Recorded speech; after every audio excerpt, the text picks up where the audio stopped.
دوستو استقبال ہے آپ کا ہمارے channel M U Multani react پر۔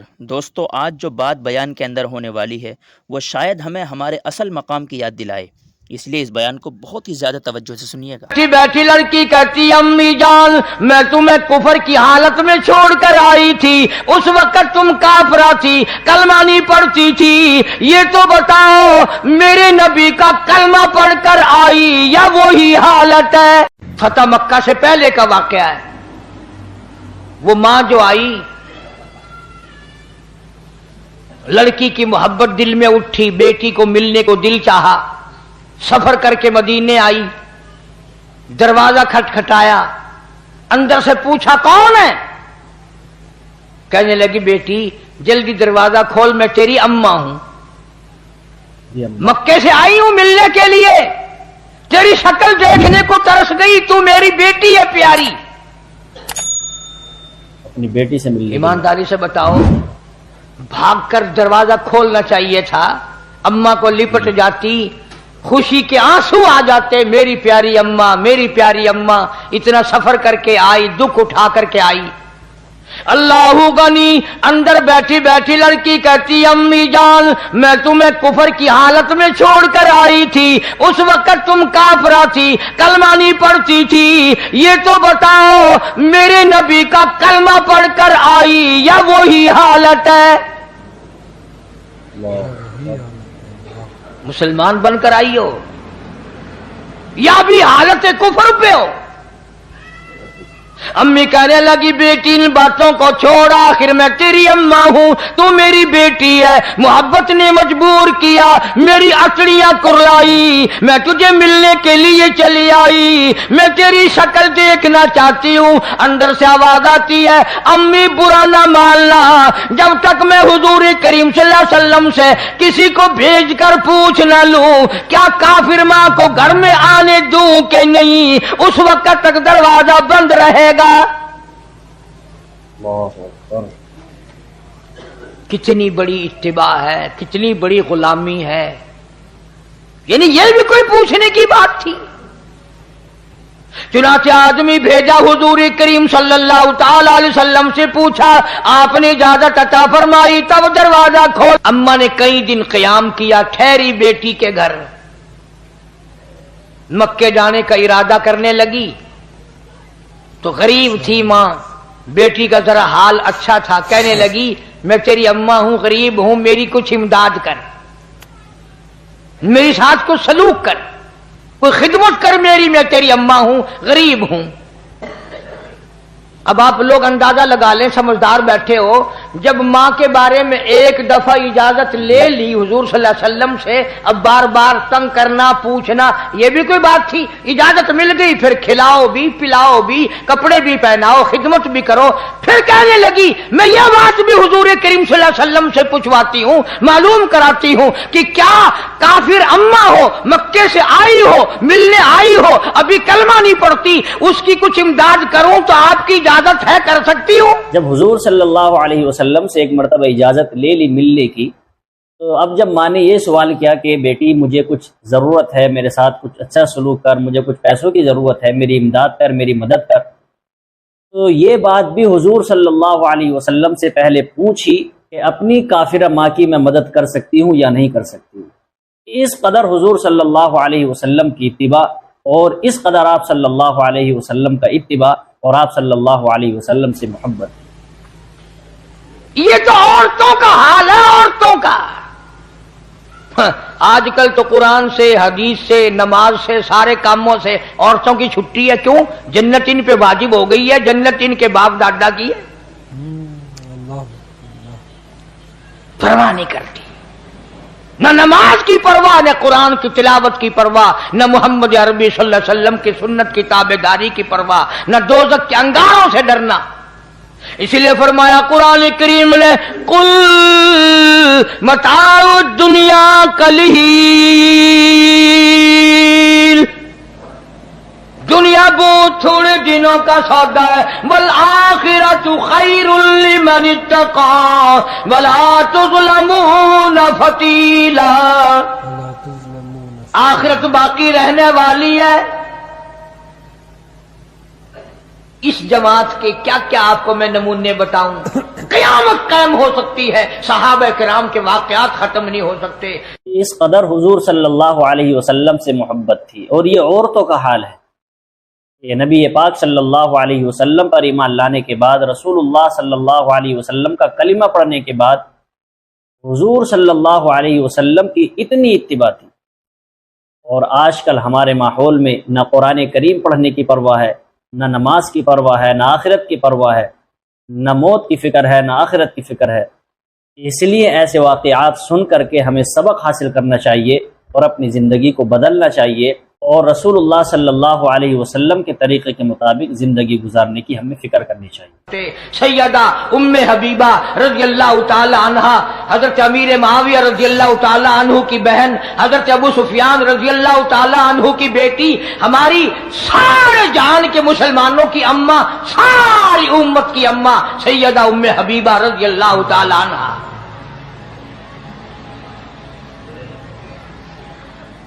اور ایک اور بات بتاؤں، جس مائی کا میں ذکر خیر کرنے لگا ہوں، آپ صلی اللہ علیہ وسلم کے 11 نکاح ہوئے، آپ کی 11 شادیاں ہوئیں، سب سے زیادہ حق مہر اس ام حبیبہ کا مقرر ہوا 1000 دینار.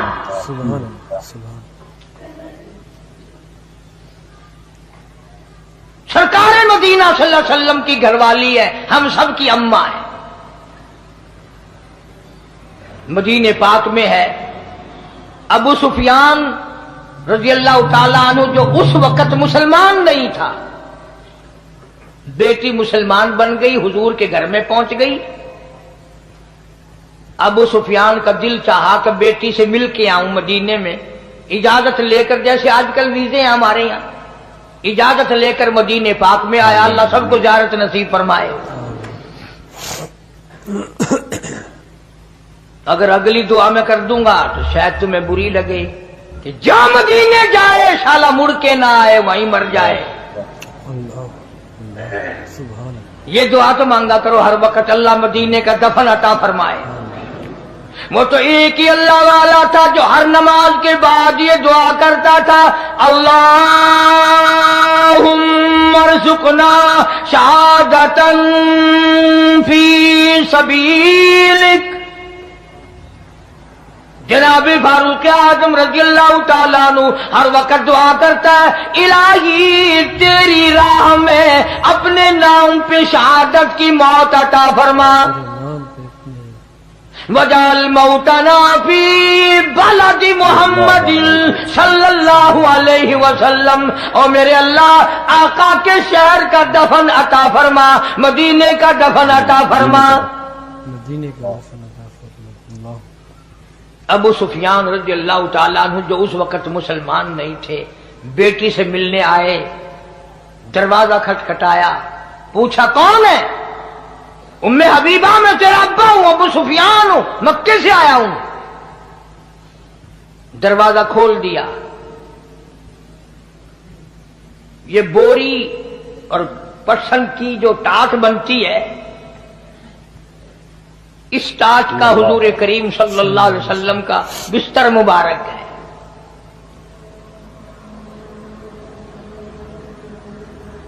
اگر سردی ہوتی تھی آدھا نیچے بچھا لیا جاتا تھا، آدھا اوپر اوڑھ لیا جاتا تھا. کبھی تم نے ان چیزوں کی طرف جان نہیں کیا. سارے جان کا سردار ہے، اور لباس یہ ہے کہ ٹاٹ نیچے بچھی ہوئی ہے، ٹاٹ کا آدھا کپڑا اوپر. اور جب گرمیاں ہوتی تھی اسی کی 4 تہ بنا کر بچھا دی جاتی تھی. تو وہ بستر مبارک جو تھا آپ صلی اللہ علیہ وسلم کا، وہ بچھا ہوا تھا. ابو سفیان اس کے اوپر بیٹھنے لگ گیا، بالکل یوں عنقریب تھا کہ بیٹھ جائے. سیدہ ام حبیبہ رضی اللہ تعالیٰ عنہ نے دور سے شور مچا دیا، ہاں ہاں ہاں ہاں، نہیں نہیں نہیں نہیں نہ. ابو سفیان رک گیا. انہوں نے کہا کیا ہے؟ نہ بیٹھنا ابا جی. کہ بہت اچھا. آئی اور وہ ٹاٹ کا بنا ہوا بستر اٹھایا اور طے کر کے ایک طرف رکھ دیا.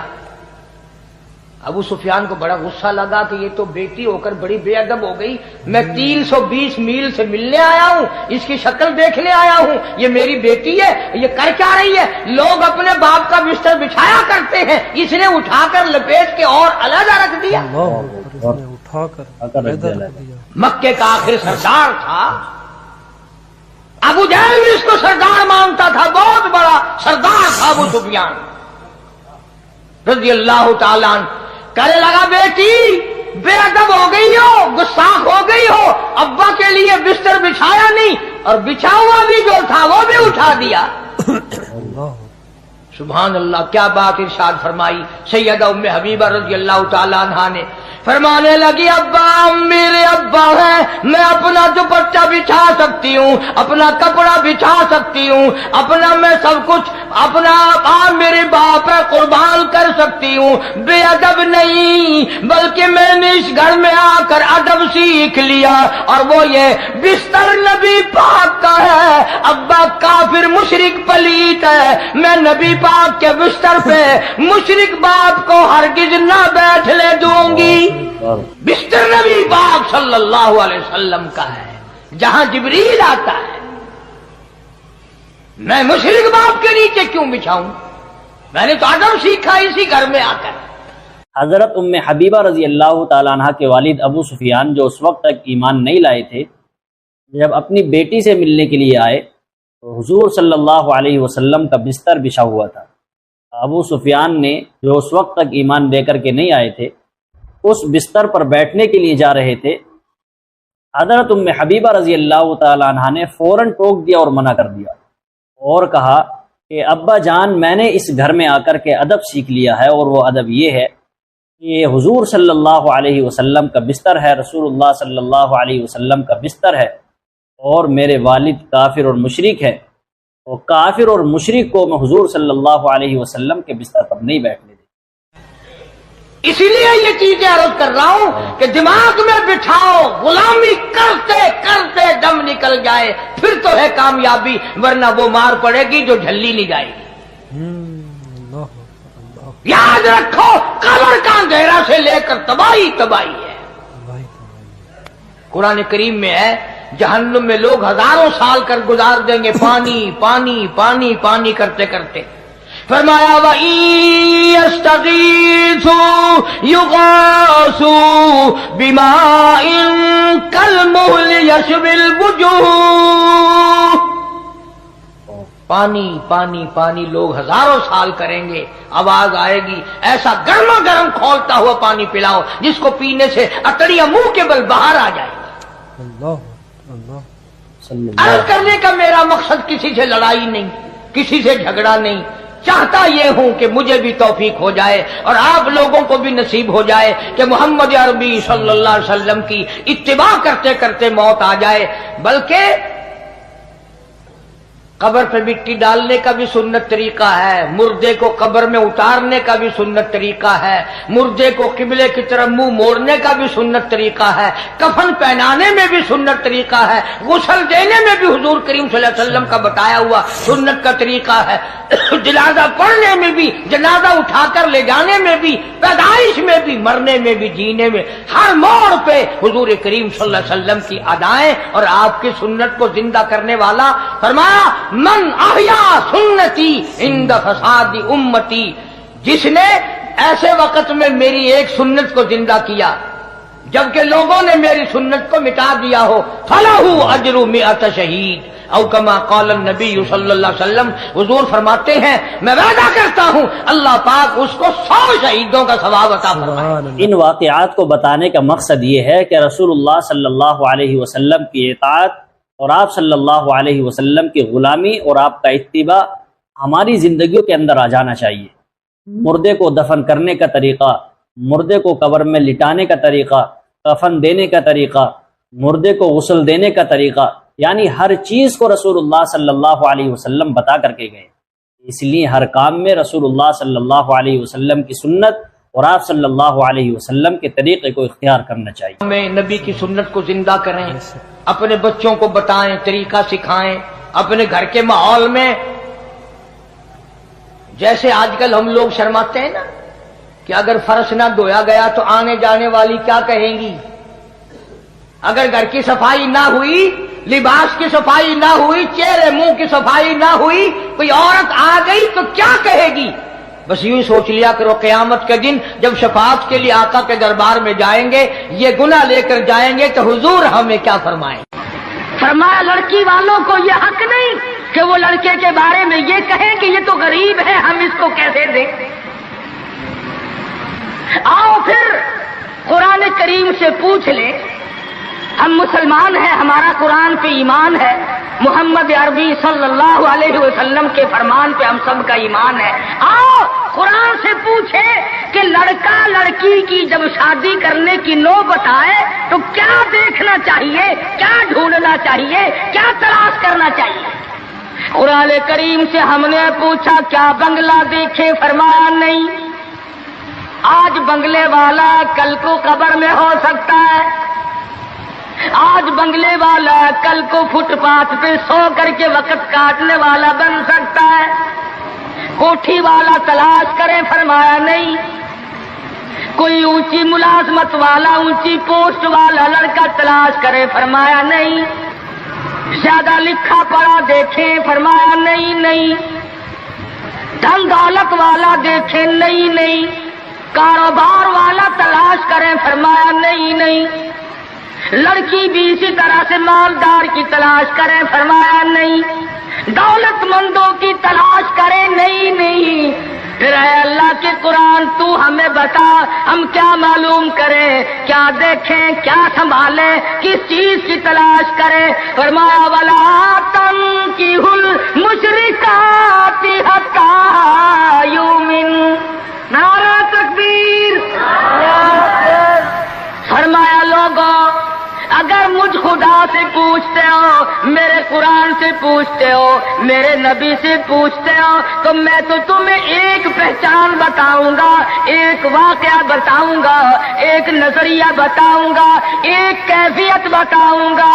تمہیں سب سے پہلے یہ دیکھنا پڑے گا وَلَا تَنكِحُوا الْمُشْرِكَاتِ حَتَّىٰ يُؤْمِنَّ۔ اگر لڑکی مشرکہ ہے، شرک کرتی ہے، الہ العالمین شرک تو کرتی ہے مگر مالدار بڑی ہے، اے پروردگار عالم شرک تو کرتی ہے لیکن خوبصورت بڑی ہے۔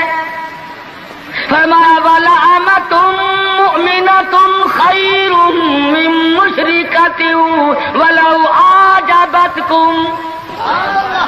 قرآن خود کہتا ہے مشرکہ لڑکی چاہے تمہیں مالدار نظر آئے، چاہے تمہیں خوبصورت لگے،